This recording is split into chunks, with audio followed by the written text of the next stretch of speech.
الحمد لله الذي من علينا بصحة الاعتقاد وطهر قلوبنا من أدران الشرك والوثنية والإلحاد وأنقذنا من دركات الجاهلية والشر والفساد. أحمده تعالى وأشكره وأتوب إليه جل عن الأنداد وتنزه عن الصاحبة والأولاد، وتعالى عن مشابهة العباد. أحمده تعالى وأشكره وأتوب إليه جل عن الأنداد وتنزه عن الصاحبة والأولاد. يا أيها الذين آمنوا اتقوا الله حق تقاته ولا تموتن إلا وأنتم مسلمون. يا أيها الناس اتقوا ربكم الذي خلقكم من نفس واحدة وخلق منها زوجها وبث منهما رجالا كثيرا ونساء، واتقوا الله الذي تساءلون به والأرحام إن الله كان عليكم رقيبا. يا أيها الذين آمنوا اتقوا الله وقولوا قولا سديدا يصلح لكم أعمالكم ويغفر لكم ذنوبكم، ومن يطع الله ورسوله فقد فاز فوزا عظيما. أما بعد، فإن خير الحديث كتاب الله، وخير الهدي هدي محمد صلى الله عليه وسلم، وشر الأمور محدثاتها، وكل محدثة بدعة، وكل بدعة ضلالة، وكل ضلالة في النار.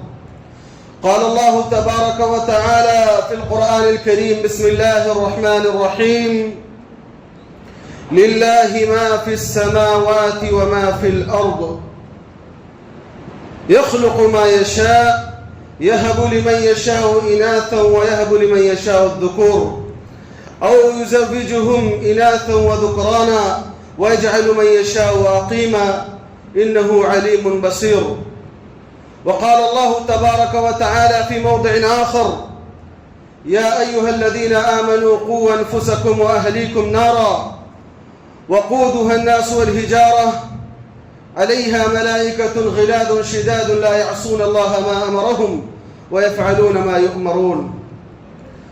وعن ابن عمر رضي الله عنهما قال: قال رسول الله صلى الله عليه وسلم: كلكم راع وكلكم مسؤول عن رعيته، فالأمير راع والرجل راع على أهل بيته، والمرأة راعية على بيت زوجها وولده، كلكم راع وكلكم مسؤول عن رعيته. متفق عليه. تمام قسم کی حمد و ثنا، کبریائی و بڑائی، تعریف و توصیف اللہ رب العالمین کے لیے ہے۔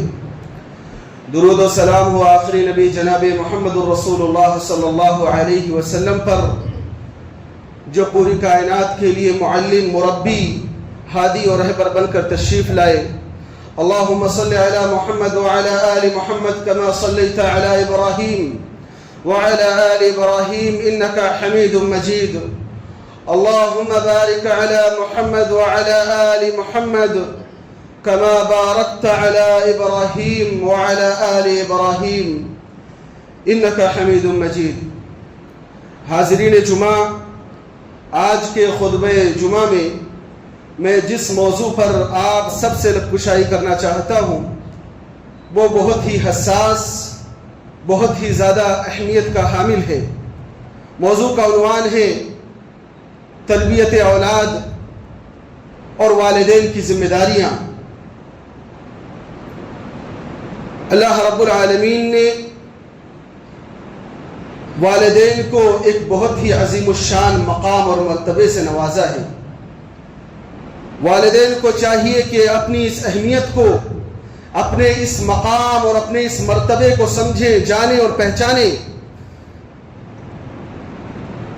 اس بات کا اندازہ آپ اس بات سے لگائیے کہ اللہ رب العالمین نے قرآن کریم میں جہاں پر اپنے حق کو بیان کیا ہے، اللہ رب العالمین نے اس کے ساتھ ساتھ والدین کے حق کو بھی بیان کیا ہے۔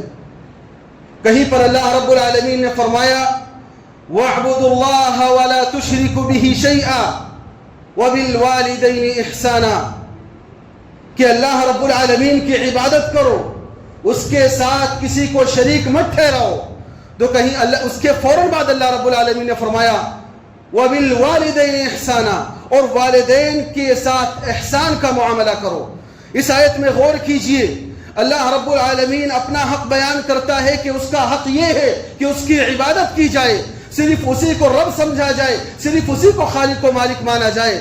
تو اس کے فوراً بعد اللہ رب العالمین نے والدین کا حق بیان کیا اور کہا وَبِالْوَالِدَيْنِ إِحْسَانًا، یہ ہے والدین کا مقام و مرتبہ۔ کہیں اللہ رب العالمین نے فرمایا وَقَضَى رَبُّكَ أَلَّا تَعْبُدُوا إِلَّا إِيَّاهُ وَبِالْوَالِدَيْنِ إِحْسَانًا، اللہ رب العالمین نے یہ حکم جاری کیا ہے، یہ فیصلہ کیا ہے کہ تم صرف اسی کی عبادت کرو، اس کے ساتھ کسی کو شریک مت ٹھہراؤ۔ وَبِالْوَالِدَيْنِ إِحْسَانًا، والدین کے ساتھ احسان کرو۔ اس آیت میں بھی اللہ رب العالمین نے اپنے حق کے ساتھ والدین کے حق کو ملا کر بیان کیا ہے۔ یہ ہے والدین کا مقام اور مرتبہ۔ والدین کو چاہیے کہ اپنے مقام و مرتبے کو پہچانے، اپنی اہمیت کو سمجھے۔ اللہ رب العالمین نے انہیں اولاد کی نعمت سے نوازا ہے، یہ بہت بڑی نعمت ہے۔ کتنے سارے ایسے لوگ ہیں جو اولاد کی نعمت سے محروم ہیں، رات دن دعائیں کرتے ہیں کہ اے پروردگار عالم ہمیں اولاد کی نعمت عطا فرما دے، لیکن اللہ رب العالمین جس کو چاہتا ہے اولاد عطا فرماتا ہے اور جس کو چاہتا ہے محروم کر دیتا ہے۔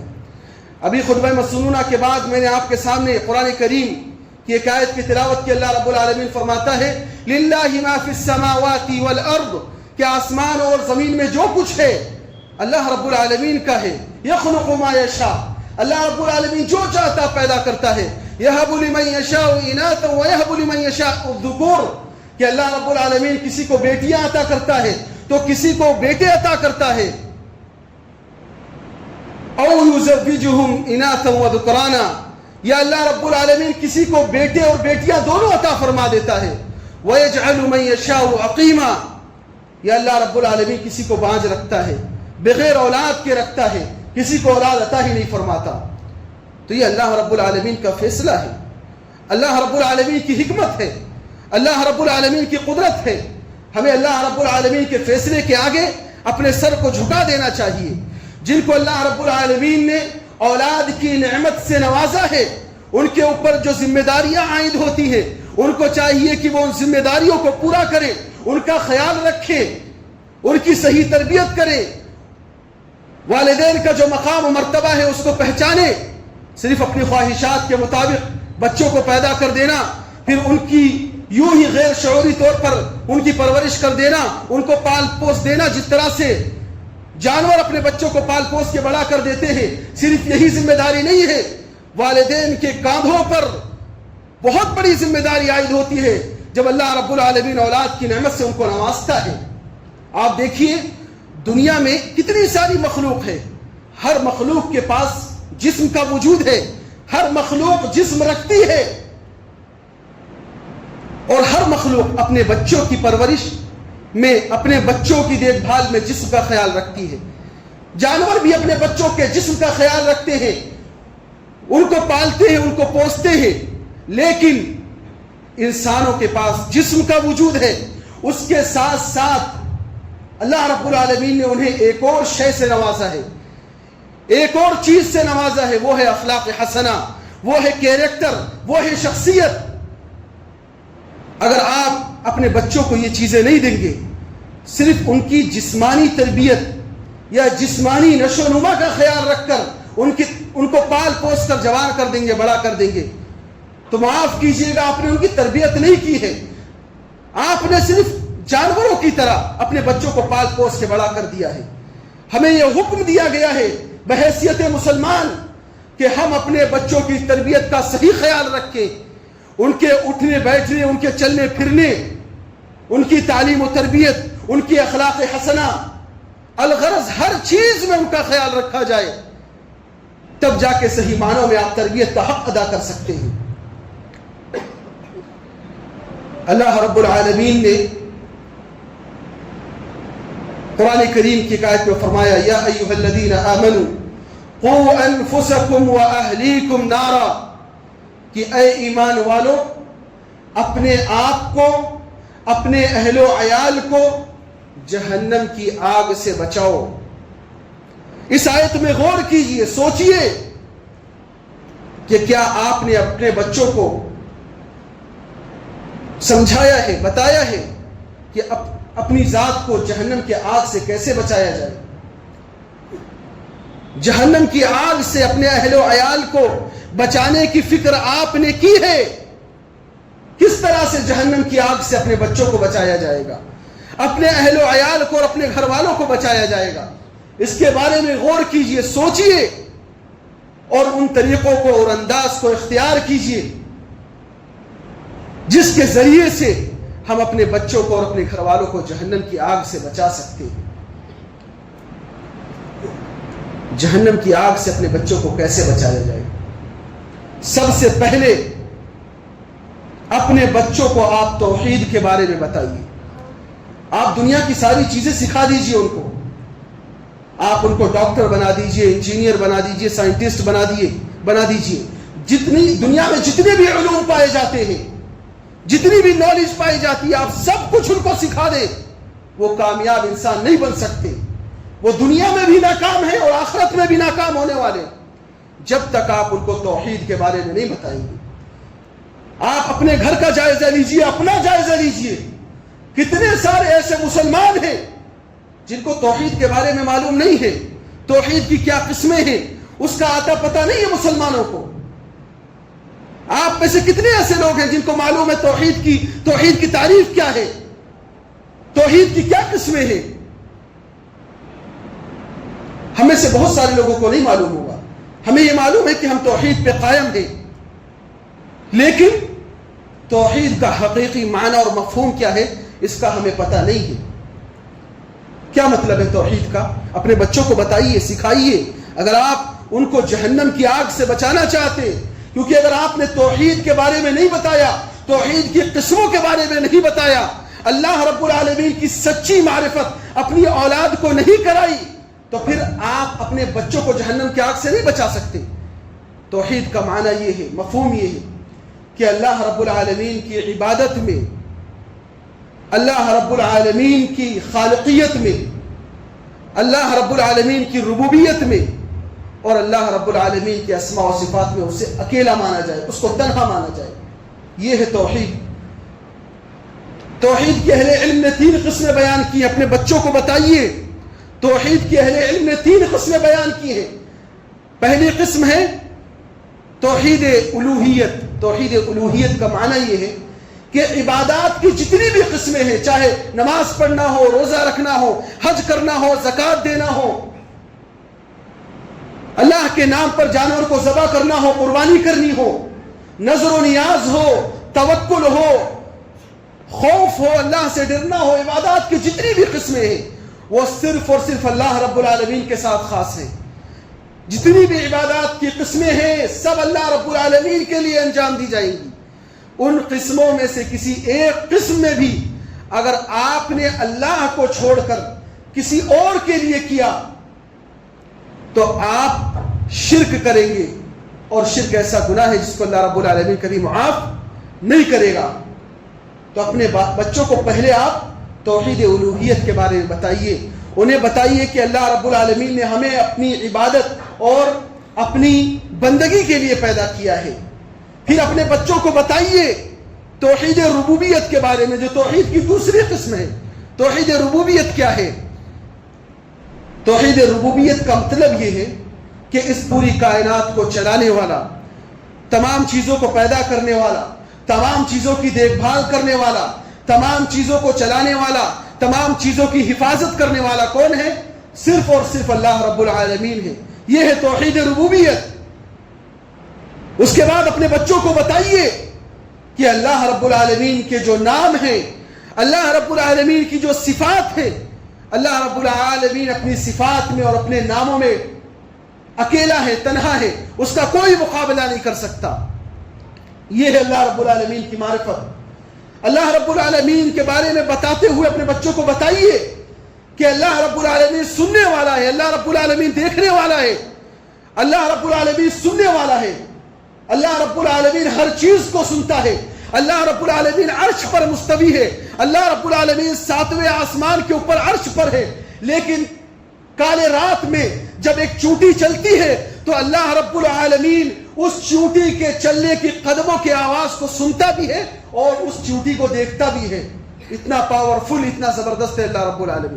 یہ بتائیے اپنے بچوں کو۔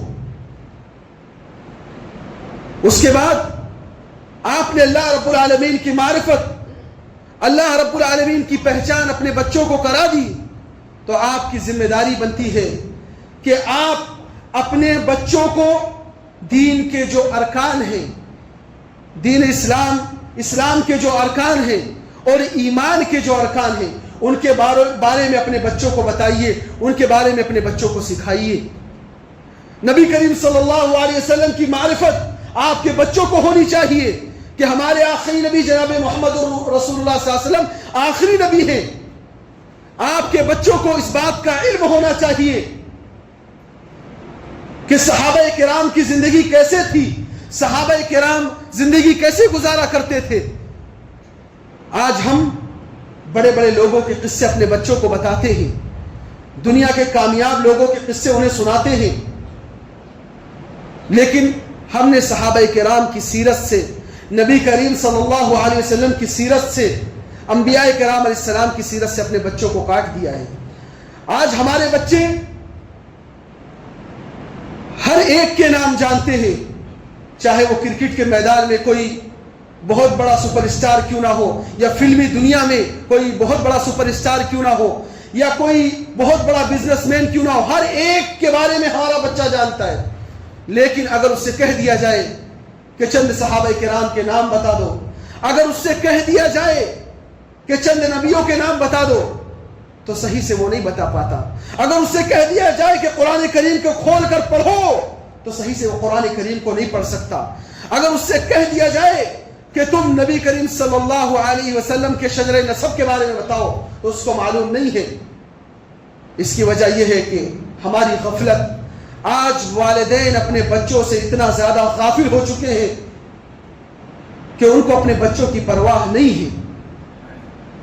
آپ کا بچہ کہاں جاتا ہے، کس کے ساتھ اٹھتا بیٹھتا ہے، اس کے طور طریقے کیا ہیں، آج والدین اپنے بچوں سے بالکل غافل ہو چکے ہیں۔ آج ہماری مائیں بہنیں اکیلے تنہا پڑھائی کے نام پر، تعلیم کے نام پر گھر سے نکل کر کہاں جاتی ہیں، ہمیں اس بات کا پتہ نہیں ہے۔ کیا آپ کو اس بات کا احساس نہیں ہے کہ آپ کی ذمہ داری بنتی ہے کہ اگر آپ اپنی بچیوں کو تعلیم دلا رہے ہیں، آپ ایجوکیشن کے میدان میں انہیں آگے بڑھانا چاہتے ہیں، تو آپ کی ذمہ داری یہ بنتی ہے کہ آپ خود انہیں اپنے ساتھ باہر لے کر نکلیں اور خود اپنے ساتھ لے کر ان کو واپس گھر پہ آئیں۔ لیکن اس کے باوجود آج دیکھیے کس طرح سے ہماری مائیں بہنیں اکیلے تنہا گھر سے نکلتی ہیں، سرپرست کا پتہ نہیں ہے، بھائی کا پتہ نہیں ہے، شوہر کا پتہ نہیں ہے، اکیلے مارکیٹوں میں گھومتی ہیں، اکیلے کالجوں کا چکر لگاتی ہیں۔ یہ کون سی تعلیم ہے، یہ کون سی تربیت ہے، یہ کون سی دیکھ بھال ہے؟ اپنا جائزہ لیجئے، سوچئے۔ اللہ رب العالمین نے اگر آپ کو اولاد کی نعمت سے نوازا ہے تو آپ بچپن سے اس کی تعلیم و تربیت کی فکر کیجئے۔ ایک بچہ جب پیدا ہوتا ہے تو اس کا ذہن بالکل صاف اور شفاف ہوتا ہے، ایک کورے کاغذ کی طرح ہوتا ہے، اس کو کچھ پتہ نہیں ہوتا، وہ فطرت اسلام پر پیدا ہوتا ہے۔ اگر آپ اس کو صحیح چیزیں سکھائیں گے تو وہ صحیح چیزیں سیکھے گا، اور اگر آپ اسے غلط چیزیں سکھائیں گے تو وہ غلط چیزیں سیکھے گا۔ جیسا کہ اللہ کے رسول صلی اللہ علیہ وسلم نے ایک حدیث میں فرمایا، کل مولود یولد علی الفطرہ فابواہ یحودانہ او ینصرانہ او یمجسانہ، کہ ہر بچہ فطرت پر یعنی فطرت اسلام پر پیدا ہوتا ہے۔ اللہ رب العالمین نے اپنی پہچان یا اپنی معرفت انسان کی فطرت میں رکھ دی ہے۔ اللہ کے رسول نے فرمایا کہ ہر بچہ فطرت اسلام پر پیدا ہوتا ہے۔ تو اس کے والدین یا تو اسے یہودی بنا دیتے ہیں، اس کے والدین یا تو اسے نصرانی بنا دیتے ہیں، اس کے والدین یا تو اس کو مجوسی بنا دیتے ہیں. یا ایک دوسرے ناحیے سے سوچئے، ایک بچہ مسلمان گھرانے میں پیدا ہوا، لیکن وہ گھرانہ بظاہر مسلمان نظر آتا ہے، حقیقت میں مسلمان نہیں ہے. اس گھر کے افراد ناچنے گانے والے ہیں تو بچے کو ناچنے گانے والا بنا دیں گے. اس گھر کے افراد شرک میں مبتلا ہیں تو اپنے بچے کو مشرک بنا دیں گے. اس گھر کے افراد اسلام کے نام پر بدعتوں کو انجام دیتے ہیں تو اس بچے کو بدعتی بنا دیں گے. اس گھر میں جو برائیاں پائی جائیں گی، اس گھر میں جو غلط چیزیں پائی جائیں گی، وہ اس کے اندر داخل ہو جائیں گی. اس لیے ہمیں چاہیے کہ ہم جس طرح سے اپنے بچوں کی دنیا کی فکر کرتے ہیں، اسی طریقے سے ہمیں اپنے بچوں کے لیے آخرت کی فکر کرنی چاہیے. ہماری یہ خواہش ہوتی ہے، تمنا ہوتی ہے کہ ہمارا بچہ ڈاکٹر بن جائے، ہمارا بچہ انجینئر بن جائے، ہمارا بچہ دنیا کے ہر میدان میں کامیاب ہو جائے. لیکن ایک بار بھی ہمارے دل میں یہ احساس پیدا نہیں ہوتا کہ ہمارا بچہ آخرت میں کامیاب ہوگا کہ نہیں ہوگا. آپ قرآن کریم کو کھولیے، پڑھیے. اللہ رب العالمین نے یعقوب علیہ السلام کا ذکر کرتے ہوئے کہا وَإِذْ حَضَرَ يَعْقُوبَ الْمَوْتِ قَالَ لِبَنِيهِ مَا تَعْبُدُونَ مِنْ بَعْدِي قَالُوا نَعْبُدُ إِلَٰهَكَ وَإِلَٰهَ آبَائِكَ إِبْرَاهِيمَ وَإِسْمَاعِيلَ وَإِسْحَاقَ إِلَٰهًا وَاحِدًا وَنَحْنُ لَهُ مُسْلِمُونَ. اللہ رب العالمین نے فرمایا کہ جب یعقوب علیہ السلام کی وفات کا وقت قریب آیا تو انہوں نے اپنے بچوں کو جمع کیا. انہوں نے اپنے بچوں کو جمع کر کے کہا کہ تم میرے بعد کس کی عبادت کرو گے؟ سوال دیکھیے، میرے بعد کس کی عبادت کرو گے؟ تو بچوں نے جواب دیا کہ اے ابا جان، نعبد الہک، ہم آپ کے پروردگار کی یعنی اللہ رب العالمین کی عبادت کریں. وَإِلَٰهَ آبَائِكَ إِبْرَاهِيمَ وَإِسْمَاعِيلَ وَإِسْحَاقَ، ہم آپ کے آبا و اجداد، اپنے آبا و اجداد ابراہیم، اسماعیل اور اسحاق کے پروردگار کی عبادت کریں گے. وَنَحْنُ لَهُ مُسْلِمُونَ، اور ہم اللہ رب العالمین کی اطاعت اور فرما برداری کر کے زندگی گزاریں گے. یہ جواب تھا یعقوب علیہ السلام کے بیٹوں کا. آپ اپنے بچوں کو کبھی جمع کیجئے اور ان سے پوچھئے کہ ہمارے جانے کے بعد تم کس نقش قدم پر چلو گے؟ انبیاء کرام علیہ السلام کے نقش قدم پر چلو گے، صحابہ کرام کے نقش قدم پر چلو گے، تابعین تبع تابعین کے نقش قدم پر چلو گے، یا دنیا میں جو برے لوگ ہیں، ناچنے گانے والے لوگ ہیں، دنیا دار لوگ ہیں، دنیا کے پیچھے بھاگنے والے لوگ ہیں، ان کے نقش قدم پر چلو گے؟ سمجھانے کا ایک انداز ہونا چاہیے، سمجھانے کا ایک طریقہ ہونا چاہیے. بہت سارے والدین چاہتے تو ہیں کہ ہمارا بچہ نیک بنے، ہم اپنے بچے کو سمجھائیں، لیکن انداز معلوم نہیں ہے کیسے سمجھایا جائے. انداز بھی اللہ رب العالمین نے ہمیں سکھایا ہے، اسلوب بھی اللہ رب العالمین نے ہمیں بتا دیا ہے کہ کس انداز سے اور کس اسلوب سے اپنے بچوں کی تربیت کی جائے، کس انداز سے اور کس اسلوب سے اپنے بچوں کو سمجھایا جائے. آپ سورہ لقمان کھول کر پڑھیے، اللہ رب العالمین نے کتنے پیارے انداز میں لقمان علیہ السلام کی نصیحتوں کا ذکر کیا ہے، اور لقمان علیہ السلام نے کتنے پیارے انداز میں اپنے بیٹے کو نصیحت کی ہے، اس کا بھی ذکر اللہ رب العالمین نے کیا ہے. اللہ رب العالمین نے فرمایا وَإِذْ قَالَ لُقْمَانُ لِابْنِهِ يَا بُنَيَّ لَا تُشْرِكْ بِاللَّهِ إِنَّ الشِّرْكَ لَظُلْمٌ عَظِيمٌ. یاد کرو اس وقت کو جب لقمان علیہ السلام نے اپنے بیٹے سے کہا کہ اے میرے بیٹے. دیکھیے اس انداز میں، اس اسلوب میں پیار، محبت اور شفقت نظر آتی ہے. ہمیں بھی جب اپنے بیٹے کو سمجھائیں تو ہم پیار کے ساتھ، محبت کے ساتھ، شفقت کے ساتھ ان کو سمجھائیں، کیونکہ اللہ رب العالمین نے پیار اور محبت میں اور شفقت میں خیر و بھلائی رکھ دی ہے. اگر آپ پیار اور محبت سے سمجھائیں گے تو آپ کے بچے سمجھیں گے. سختی کا مظاہرہ نہ کریں. بعض چیزوں میں سختی کی جا سکتی ہے، لیکن ہر معاملے میں سختی کرنا یہ بچوں کے بگاڑنے کا سبب بن جاتا ہے. لقمان علیہ السلام نے اپنے بیٹے سے کہا یا بنی لا تشرک باللہ ان الشرک لظلم عظیم، کہ اے میرے بیٹے اللہ رب العالمین کے ساتھ شرک نہ کرنا، بے شک شرک ایک بہت بڑا ظلم ہے۔ جب یہ آیت نازل ہوئی، بعض صحابہ کرام نے اللہ کے رسول صلی اللہ علیہ وسلم سے کہا کہ اللہ کے رسول صلی اللہ علیہ وسلم، ہم میں سے کون ہے جس نے ظلم نہ کیا ہو؟ تو اللہ کے رسول صلی اللہ علیہ وسلم نے فرمایا کہ ظلم کا وہ معنی نہیں ہے جو تم سمجھ رہے ہو، ظلم سے مراد یہاں پر شرک ہے۔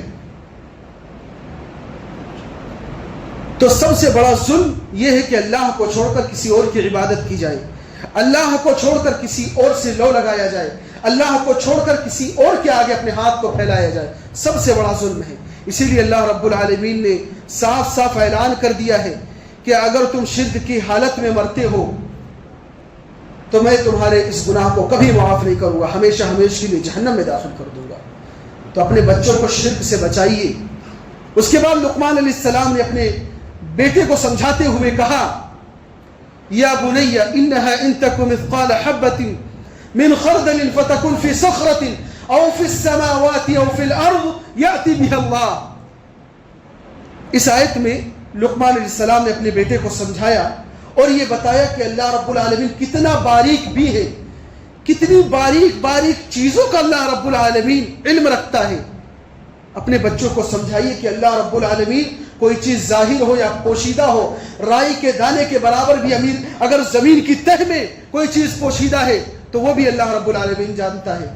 تو لقمان علیہ السلام نے اپنے بیٹے کو سمجھاتے ہوئے کہا کہ اے میرے بیٹے، اپنے بچوں کو ایسے ہی سمجھائیے، اے میرے پیارے بچے، اے میرے بیٹے، اس انداز سے سمجھائیں گے تو آپ کی باتوں کا اثر آپ کے بچوں پہ ہوگا۔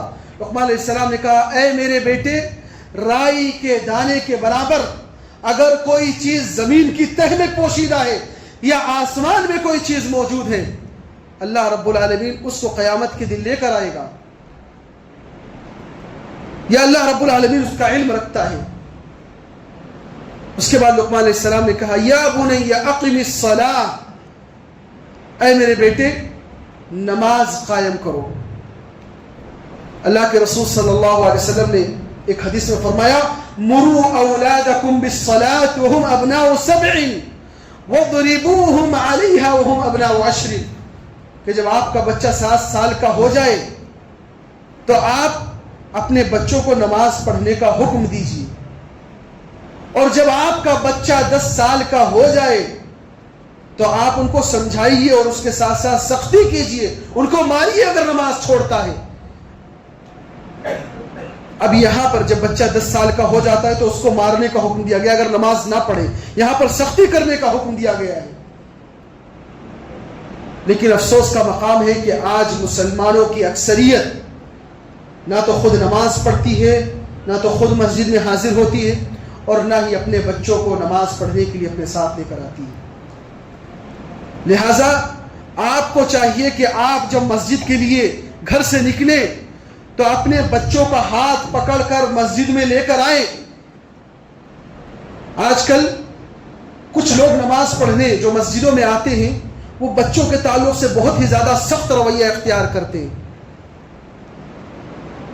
اپنے بچپن کے ایام کو نظر انداز کر دیتے ہیں، بھلا بیٹھتے ہیں، اور بچہ ذرا سا شور کر دے، ذرا سی کوئی غلطی کر دے تو بچے کو ڈانٹنا شروع کر دیتے ہیں اور بچوں کے والدین کو بھی برا بھلا کہنا شروع کر دیتے ہیں۔ آپ صحابہ کرام کی زندگی کو اٹھا کے پڑھیے، اللہ کے رسول صلی اللہ علیہ وسلم کی زندگی کو اٹھا کے پڑھیے۔ ایک مرتبہ اللہ کے رسول صلی اللہ علیہ وسلم نماز پڑھا رہے تھے، حسن اور حسین رضی اللہ عنہما دونوں آپ صلی اللہ علیہ وسلم کے اوپر سوار ہو جاتے ہیں۔ آپ صلی اللہ علیہ وسلم سجدے سے اپنا سر نہیں اٹھاتے۔ صحابہ کرام پریشان ہو گئے کہ آخر کیا وجہ ہے کہ آپ صلی اللہ علیہ وسلم نے سجدے میں اتنی دیر کر دی۔ بعض صحابہ کرام کو اندیشہ ہوا، سر اٹھا کے دیکھا تو حسن اور حسین رضی اللہ عنہما آپ صلی اللہ علیہ وسلم کی پیٹھ پر سوار تھے، اس لیے آپ صلی اللہ علیہ وسلم اپنا سر نہیں اٹھا رہے تھے۔ اتنا زیادہ خیال بچوں کا رکھتے تھے آپ صلی اللہ علیہ وسلم۔ ایک مرتبہ آپ صلی اللہ علیہ وسلم منبر پر تشریف فرما تھے، خطبہ دے رہے تھے، حسن اور حسین رضی اللہ عنہما آئے، آپ صلی اللہ علیہ وسلم منبر سے نیچے اتر گئے اور ان دونوں کو اپنے گود میں اٹھا لیا. لیکن اس کے باوجود آج کچھ لوگ مسجد سے تعلق قائم کرتے ہی ان کو ایسا لگتا ہے کہ سب سے زیادہ متقی پرہیزگار یہی لوگ ہیں.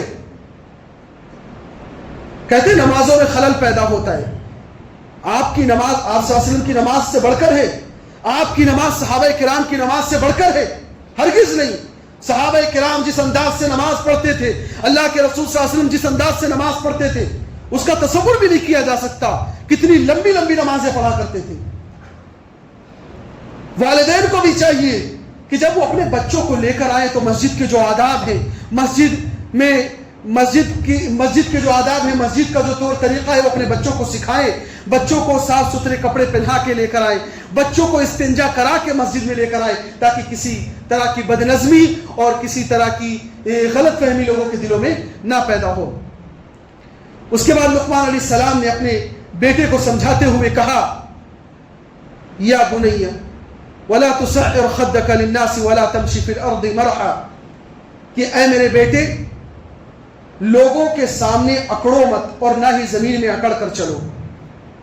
یہاں پر لقمان علیہ السلام نے اپنے بچے کو سمجھایا اور کہا کہ اکڑنا یا تکبر دکھانا یہ برے لوگوں کی صفت ہے. نہ تو لوگوں کے سامنے اکڑو اور نہ ہی زمین میں اکڑ کر چلو. اپنے بچوں کو چلنا سکھائیے کہ کس طرح سے زمین میں چلا جائے. ایک ایسا انداز، ایک ایسا طور، ایسا طریقہ سکھائیے اپنے بچے کو کہ جب آپ کا بچہ چلے تو چلنے کے انداز سے یہ محسوس ہو کہ آپ کا بچہ شریف ہے، آپ کا بچہ تمیزدار ہے، آپ کا بچہ بااخلاق ہے. پتہ چلنا چاہیے. اس کے بعد لقمان علیہ السلام نے اپنے بچے کو نصیحت کرتے ہوئے کہا کہ اے میرے پیارے بیٹے اپنی آواز کو پست رکھو، اس لیے کہ سب سے بری آواز گدھے کی آواز ہوتی ہے. وَغْضُضْ مِنْ صَوْتِكَ إِنَّ أَنْكَرَ الْأَصْوَاتِ لَصَوْتُ الْحَمِيرِ. اپنی آواز کو پست رکھو، اس لیے کہ سب سے بری آواز گدھے کی آواز ہوتی ہے. اپنے بچوں کو بولنا بھی سکھائیے کہ آپ جب بولیں تو آپ کے منہ سے جو کلمات نکلے، آپ کے منہ سے جو باتیں نکلے وہ دوسرے کے دلوں پر اثر کریں. آپ کی آواز بہت زیادہ اونچی نہیں ہونی چاہیے، آپ کی آواز بہت زیادہ تیز نہیں ہونی چاہیے جس سے دوسروں کو تکلیف پہنچے. اپنے بچوں کو بولنا سکھائیے، اپنے بچوں کو چلنا سکھائیے.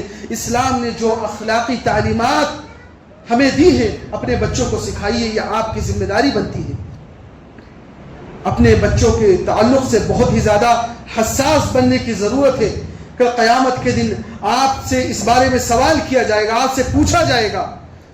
اللہ رب العالمین نے آپ کو بہت بڑی نعمت عطا کی ہے.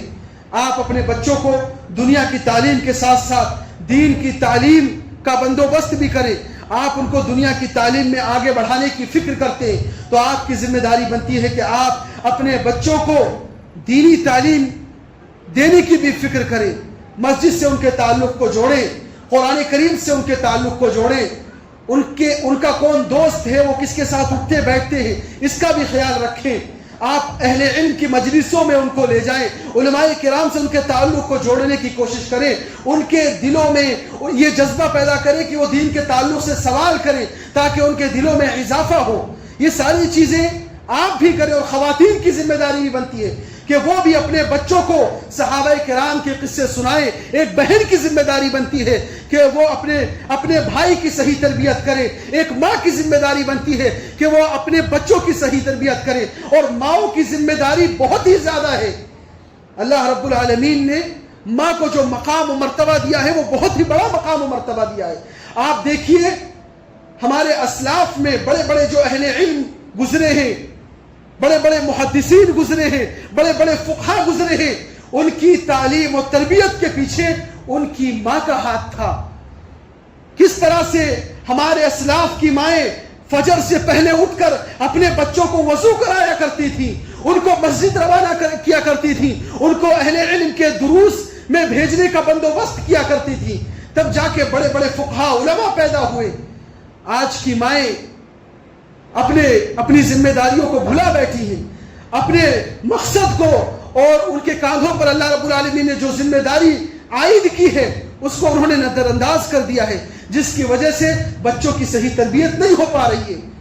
تو ماں کی ذمہ داری ہے کہ ماں اپنے بچوں کو نبی کریم صلی اللہ علیہ وسلم کی سیرت کے بارے میں بتائے۔ ایک ماں کی ذمہ داری ہے کہ وہ نبی کریم صلی اللہ علیہ وسلم کی سیرت کی جو کتاب ہے اس کو کھول کر بیٹھے، اپنے بچوں کو اپنے ارد گرد بٹھا لے اور نبی کریم صلی اللہ علیہ وسلم کی سیرت کے بارے میں بتائے۔ صحابہ کرام کے قصوں سے متعلق جو کتابیں ان کتابوں کو کھول کر بیٹھ جائے اور صحابہ کرام کے قصے اپنے بچوں کو پڑھ کر سنائے، اور جو بڑے بڑے محدثین گزرے ہیں، جو بڑے بڑے علماء گزرے، ان کے واقعات اپنے بچوں کو پڑھ کر سنائے۔ اس طرح سے بچوں کی صحیح تربیت ہو سکتی ہے۔ اس طرح سے آپ اپنے آپ کو بھی جہنم کی آگ سے بچا سکتے ہیں اور اپنے اہل و عیال کو بھی جہنم کی آگ سے بچا سکتے ہیں۔ یہ وقت سمجھنے کا وقت ہے، کیونکہ یہ فتنوں کا زمانہ ہے۔ اپنے بچوں کو فتنوں سے بچانے کی کوشش کیجئے۔ اللہ کے رسول صلی اللہ علیہ وسلم نے پہلے ہی آگاہ کر دیا تھا کہ آنے والا زمانہ انتہائی خطرناک زمانہ ہوگا، ایک فتنے کے بعد دوسرا فتنہ آئے گا۔ اللہ کے رسول نے ایک حدیث میں فرمایا کہ جو فتنے آنے والے ہیں وہ رات کی تاریکی کے مانند ہوں گے، اور اتنے خطرناک فتنے ہوں گے کہ ایک آدمی صبح کے وقت مسلمان ہوگا تو شام ہوتے ہوتے کافر ہو جائے گا، اور شام کے وقت مسلمان ہوگا تو صبح ہوتے ہوتے کافر ہو جائے گا۔ یہ چیزیں ہم اپنی آنکھوں سے دیکھتے ہیں کہ کتنے سارے ایسے لوگ ہیں جو تقوی کا مظاہرہ کرتے ہیں، ایمان کا مظاہرہ کرتے ہیں، لیکن پھر ان کے قدم لڑکھڑا جاتے ہیں اور دنیا کی زیب و زینت کے عوض، دنیا کی چمک دمک کے بدلے وہ اپنے دین کا سودا کر لیتے ہیں، اپنے ایمان کا سودا کر لیتے ہیں۔ تو آپ اپنے بچوں کا ایمان اتنا مضبوط کیجئے کہ وہ تمام فتنوں کا مقابلہ کر سکیں، وہ تمام برائیوں کا مقابلہ کر سکیں، اور وہ ہر میدان میں ثابت قدم ہوں، ان کے ایمان میں کمی نہ آئے، ان کی توحید میں کمی نہ آئے، ان کی ایسی تربیت کیجئے کہ وہ ہر میدان میں ثابت قدم ہوں۔ اللہ رب العالمین سے دعا ہے کہ پروردگار عالم آج کے خطبہ جمعہ میں ہمارے سامنے جتنی بھی چیزیں آئی ہیں تربیت اولاد کے تعلق سے، ان تمام چیزوں پر ہمیں عمل کرنے کی توفیق عطا فرمائے۔ آمین یا رب العالمین۔ اقول قولی هذا استغفر الله لي ولكم ولسائر المسلمين انه تعالى جواد كريم ملك برور رؤوف رحيم۔